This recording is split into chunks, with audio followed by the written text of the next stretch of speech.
Hello दोस्तों, welcome to Cybertech और मैं हूं आपका दोस्त तेजस। फ्रेंड्स, शिबा इनू के अंदर एक बहुत बड़ी डेवलपमेंट पिछले एक मंथ के अंदर हुई है और उसके रिजल्ट्स जो है वो आपको यहां पर देखना शुरू हो गए हैं। इसका असर प्राइस पर कब आ सकता है, ये चीज इस वीडियो के अंदर हम शेयर करेंगे। और दोस्तों, क्रिप्टो मार्केट के अंदर कुछ और मूवमेंट्स यहां पर जो हो रही है, स्पेशली इथेरियम के अंदर एक बहुत बड़ी मूवमेंट होने वाली है और उसका असर इथेरियम की प्राइस पर भी पॉसिबली जो है वो 2024 के जनवरी के अंदर ही आपको नजर आ सकता है। तो वो चीज भी आपके साथ इस वीडियो में मैं शेयर करने वाला हूं।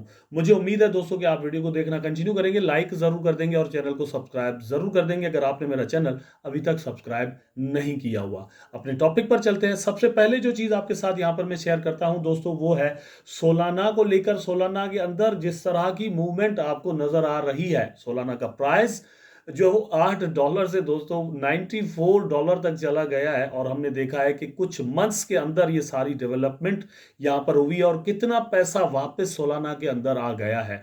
बहुत सारे लोग ऐसा सोच रहे थे कि ये जो FTX का सीन चल रहा है सोलाना को भी अपने साथ जरूर डुबोएगा, लेकिन ऐसा हुआ नहीं। आल्दो के अच्छे खासे इन्वेस्टर्स को डुबोया, लेकिन उसके बाद रिकवरी यहां पर हो रही है और $94 तक सोलाना का प्राइस चला गया। सिर्फ यही नहीं, लेकिन BNB को अपनी जो टोटल मार्केट कैप है उसकी नंबरिंग के हिसाब से, रैंकिंग के हिसाब से BNB को भी क्रॉस कर गया। आप यहां पर देख सकते हैं कि Solana surge continues now flipping Binance BNB इन मार्केट के। ये जो सीन है वो सिर्फ मतलब ये नहीं है कि BNB को, उससे एक दिन पहले XRP को क्रॉस किया और दूसरे दिन जो वो BNB को क्रॉस कर दिया। अब यहां पर नेक्स्ट जो टारगेट है वो अल्टीमेटली यही नजर आ रहा है कि $100 तक में भी सोलाना का प्राइस चला जाए। लेकिन सोलाना को लेकर बड़े दिनों से हम ये चीज जरूर आपके साथ शेयर कर रहे हैं कि दोस्तों, जितना ज्यादा प्राइस बढ़ रहा है, जितना बड़ा फोमो है, उतना ही बड़ा क्रेश भी यहां पर पॉसिबली आ सकता है और एक बहुत बड़ी सेलिंग पॉसिबली यहां पर किसी भी वक्त हो सकती है।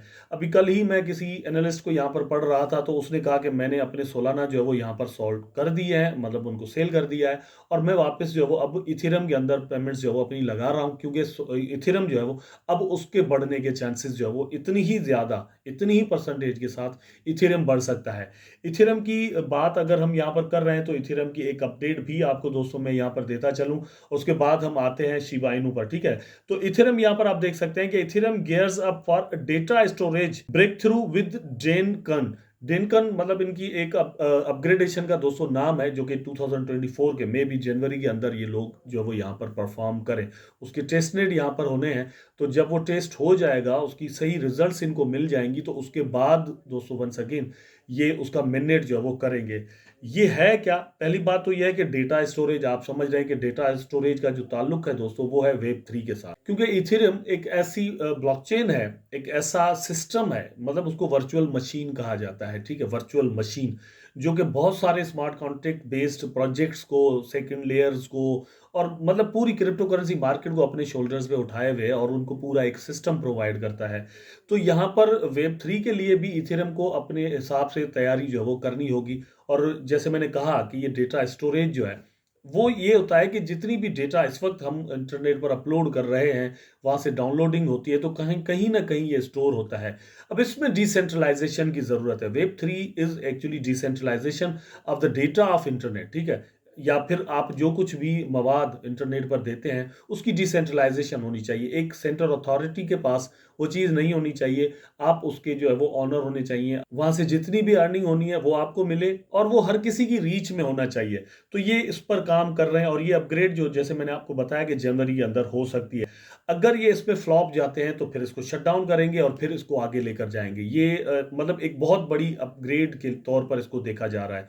इससे पहले जो अपग्रेड इससे बड़ी हुई थी इथेरियम के अंदर, उसमें हमने देखा कि स्टेकिंग पर लगे हुए इथेरियम जो है वो उनको लोग विथड्रॉ कर सकते थे, जितने भी इन्वेस्टर थे। उसके बाद से इस जो ये जो अपडेट है या अपग्रेड है, इसको सबसे बड़ी अपग्रेड समझा जा रहा है। इसका सिर्फ स्टोरेज के साथ भी ताल्लुक दोस्तों नहीं है, इसका ताल्लुक एक्चुअली स्केलेबिलिटी के साथ भी है, ट्रांजैक्शन जो स्पीड है उसके साथ है और फिर जो फीस है उसके साथ भी है। तो इसको लेकर हम ये ज़रूर समझ सकते हैं कि ये अगर इसमें कामयाब हो जाते हैं तो इथेरियम की प्राइस में भी अगर यहाँ से रिजल्ट अच्छे आना शुरू हो जाते हैं और एक फोमो क्रिएट हो जाता है तो 17 जनवरी 2024 के बाद से हम एक बहुत बड़ा जो है वो मूव देख सकते हैं इथेरियम की प्राइस के अंदर, जो कि मे बी 3000 से $3500 तक की प्राइस को, इथेरियम की प्राइस को मतलब वहां पर लेकर जा सके। अब दोस्तों यहाँ पर मैं आपको अपडेट्स देता हूं कुछ शिबा इनू की, उसके बाद हम वापस आएंगे बीटीसी पर। अब इसमें आप दोस्तों देख सकते हैं कि एक्चुअली मैं बात आपके साथ जो करना चाह रहा हूं वो है बर्निंग को लेकर। थर्ड बिग बर्निंग जो है वो यहाँ पर टीम ने की है। इससे पहले हमने देखा मतलब ये 8.5 बिलियन टोकन जो है वो तकरीबन पहली दफा इन्होंने बर्न किए। उसके बाद सेकंड टाइम में फिर वंस अगेन इन्होंने 8.5 बिलियन टोकन जो है वो यहाँ पर बर्न किए।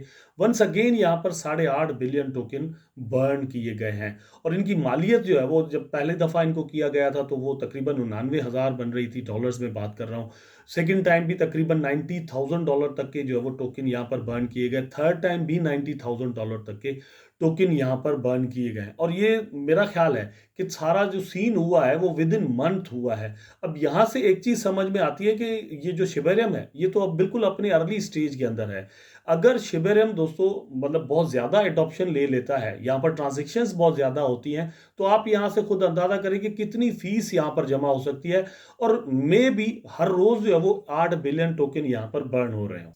और उसका प्रूफ यहाँ पर दोस्तों आपको मिल सकता है, आप स्क्रीन पर देख सकते हैं। 8.5 बिलियन टोकन यहाँ पर बर्न किए गए टीम की जानिब से। उसके अलावा यहाँ पर दोस्तों आप देख सकते हैं कि 14 trillion Shiba Inu SHIB moved by whales in last 24 hours.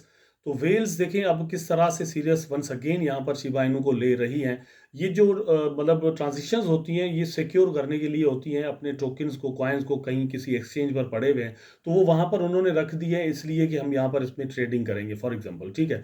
अगर वहां से निकाले जाते हैं किसी कोल्ड वॉलेट के अंदर इनको सेव किया जाता है तो ये ट्रांजेक्शन जो है वो यहाँ पर दोस्तों ट्रैक की जाती है और आपको बताया जाता है। तो कुछ इस तरह का सीन यहाँ पर हुआ है। लेकिन 14 ट्रिलियन टोकन दोस्तों एक बहुत बड़ी क्वांटिटी है। शिबा इनू की प्राइस के हिसाब से अगर हम इनको देखें तो एक बहुत बड़ा अमाउंट ऑफ द मनी यहाँ पर बन जाता है। अब बात करते हैं कि ये जो कुछ भी मतलब शिबा इनू के अंदर हो रहा है इसकी ट्रांसलेशन जो है वो कब हमें मतलब यहाँ पर प्राइस के अंदर मिलेगी। मेरा ख्याल है कि नेक्स्ट बुल रन के अंदर आपको दोस्तों ये चीजें होती हुई नजर आ सकती हैं।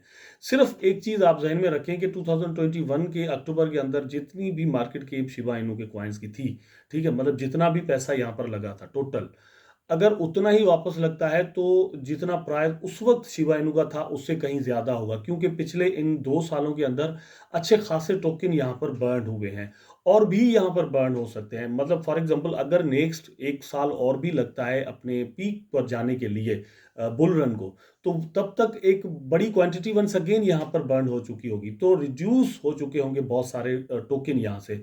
तो अल्टीमेटली उसका असर जो है वो आपको यहाँ पर प्राइस पर नजर आएगा। लेकिन एक चीज यहाँ पर वंस अगेन इंपॉर्टेंट है कि पैसा उतना लगना चाहिए, क्योंकि एक्चुअल जो कीमत बनती है, एक कॉइन हो या 1 लाख हो या 1 करोड़ हो, कितने भी हो, पैसे उसमें कितने लगते हैं इस पर डिपेंड करता है कि उसकी प्राइस कहाँ पर जाएगी। तो यही वो न्यूज एंड अपडेट्स थी दोस्तों जो कि आपके साथ मुझे शेयर करनी थी। मुझे उम्मीद है दोस्तों की वीडियो आपको जरूर अच्छा लगा होगा। अगर अच्छा लगा है तो लाइक करें, कमेंट करें, शेयर करें, चैनल को सब्सक्राइब करके बेल आइकन जरूर दबा दें ताकि मैं और आप आपस में जुड़े रहें। Take care.